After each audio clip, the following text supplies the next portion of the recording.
What's up, fight fans? This is Kurt DeVille with Counterpunch Boxing News, and I have some new news concerning Anthony Joshua, Tyson, the Gypsy King Fury. Yes, those two together. The Anthony Joshua versus Tyson Fury fight will happen late 2022 or early next year, says Eddie Hearn. Eddie Hearn also believes the mouth-watering heavyweight clash between the two will be made at that time. Hearn says the fight is too huge for it to be put off any longer than that. And he wants to get it done as soon as possible. Fury 31-0 and 22 has a title defense he must get out of the way first against Dillian Whyte in late March or April. Joshua has activated his rematch clause to face the newly crowned unified heavyweight superstar boxer, Alexander Usyk, right? And then Joshua will face Fury for the undisputed heavyweight championship, a heavyweight championship in late 2022 with all four belts at stake if everything goes as planned. Even if Fury or Joshua lose their next fights, it's still possible for them to meet in late 2022 or early 2023. It would be useless for Joshua to face Usyk again if he gets beaten in their rematch.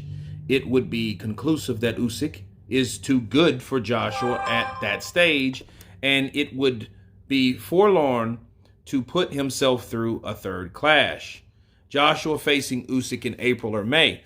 It says, I expect the fight to take place in April or May, said Hearn. Okay, that's another story. Let's get that out of there. Okay, I'll do that on the next one. Let me counterpunch.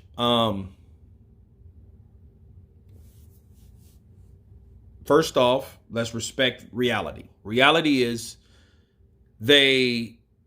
on the positive note, they would still have to beat the guys that are in front of them, okay? Tyson would have to fulfill his mandatory, right? And Joshua would have to get those belts back for it to be an undisputed match, okay? Now, a lot of people might think this is off the beaten path, but this is the make sense. This makes sense in other words on the worst end. What's the worst that could happen?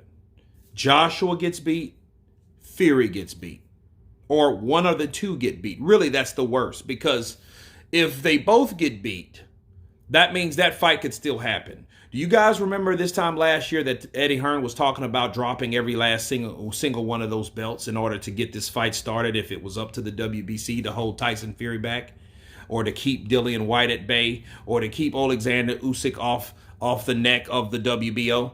Do you guys remember that? He was talking about getting rid of every single sanctioning body belt to empower the fighters for what they're truly worth versus what a sanctioning body or what a belt says they're worth. Okay, if you guys don't remember that, that happened, okay? And what ended up happening is they pushed it as there so far as to not fight for the belts, just fight who's the best fighter in Britain, number one and number two, or number two or number one, or whatever you want to call it, Joshua or Tyson Fury. That's what they want. That's what Eddie Hearn suggested, okay? In this case, if they both lose, they could still fight, but will it be for more money? I don't know. It would be something. It would be a hell of a lot better than Brook and Khan right now, and they're doing actually pretty damn good, right? We thought that fight was over, but no. The people are actually realizing, hey, this fight is actually going to take place, so let's enjoy it while we can, in this particular decade. Let's see who wins.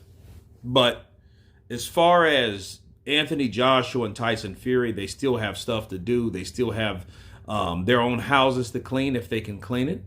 It might be uncleanable, okay?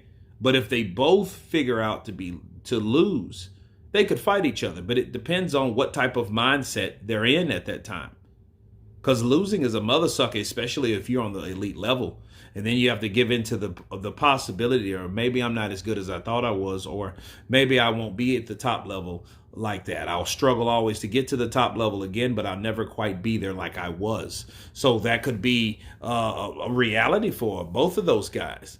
Now, Tyson Fury looks like he has the better hand, because I think he's with an opponent that he may be able to handle.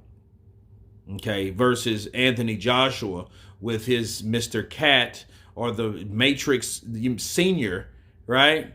Matrix in a better, bigger body. He has to go up against Usyk again. Usyk is no pushover at all. He never was. Okay, so what Eddie Hearn is wanting, he's trying to get these belts, or really not even the belts. He's just trying to get that mega fight because he does have connections, as we know, in the Middle East. And in the Middle East, they have that money over there, that ching, and they could have that fight there. They could host that fight with probably half the amount of money. So instead of giving them 75 million, they may get, I don't know, 40, 39 million apiece, 40 million apiece. You know, that's still a shitload of money to be making, because that's 10 million less than Canelo Alvarez made on fighting on PBC for a cool 50 million. So it may be something that could happen. Then again, you know, if you have to really understand the Usyk situation, there's no dates yet. So Eddie Hearn saying these type of things, you know, it may add up to mean a lot more than people think, but you can read into what he's saying now. He wants the big extravaganza, and damn what's going on to keep that from happening. Let's just get it made so we can at least enjoy Anthony Joshua taking on Tyson, the Gypsy King Fury. But anyway, you guys tell me what you think of Eddie Hearn's statements that Tyson Fury and Anthony Joshua may happen later this year or early 2023. Of course, please subscribe. And you guys been Counterpunch. Peace.